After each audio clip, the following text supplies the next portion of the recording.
गछ मूल सबुदिन पानी देवाक पड़ी था किंतु फल ऋतु अनुसार ही आसी थाए से जीवन में धैर्य रखंतु कहीं प्रत्येक कार्य सठिक समय ही सफल होता है।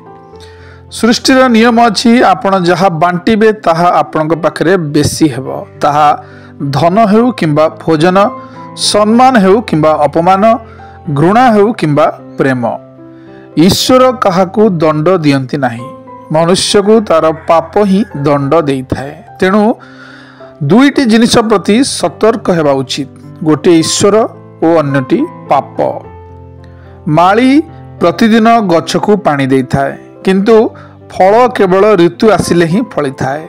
एथिपाई प्रतिदिन भल काम करिबा दरकार परिणाम समय आसिले निश्चय मिलिबो।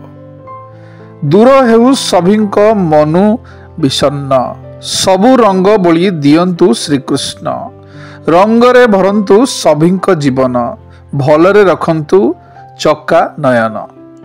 दुनिया रे केवल मार भल पाइबा ही सत्य और सुंदर आउ जेते भल पाइबा दुनिया रे अछि सबु किछि मिछ और स्वार्थपर। जी धैर्यर सहित अपेक्षा करिबा जानि थाए ता पाखकू सबु जिनिष कौनसी ना कौनसी प्रकार रे निश्चित पहुंची थाए। मुंड ठंडा रखी किछि डिसीजन नियंतु कारण लुहा ठंडा सिचुएशन रे मजबूत थाए आउ गरम सिचुएशन रे केही कौनसी आकार भी देई पारे। मनीष निजको शक्तिशाली करिबा पई एही चारोटी सूत्र को आपणेबा उचित। प्रथम मु मो निजर आश्रय अन्य उपरे आश्रित नुहे। द्वितीय मु मो निजर शक्ति भांगी पारे गढ़ी भी पारे। तृतीय मु मो निजर साहस हजिगले पथ खोजी निए। चतुर्थ मु मो निजर आनंद निजको भल पाए निस्वार्थे। सावधानतार मूल लक्ष्य अटे श्रृंखला करिबा रक्षा।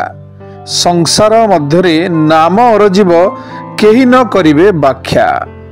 दुईटी समय तुम व्यक्तित्वर परिचय मिली थाए। जेतेबेले तुम पाखरे किछि नथिबो सेतेबेले तुमर धैर्य जेतेबेले तुम पाखरे सबु किछि थिबो सेतेबेले तुमर व्यवहार।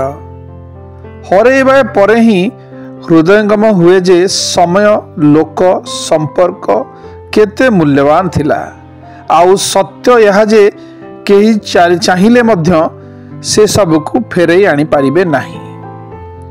आजिर दुनिया रे लोक ओटीपी भली आसी LIC भली बड़ बड़ कथा तो कही थांती हेले ठीक समय रे काम रे आसी न थांती।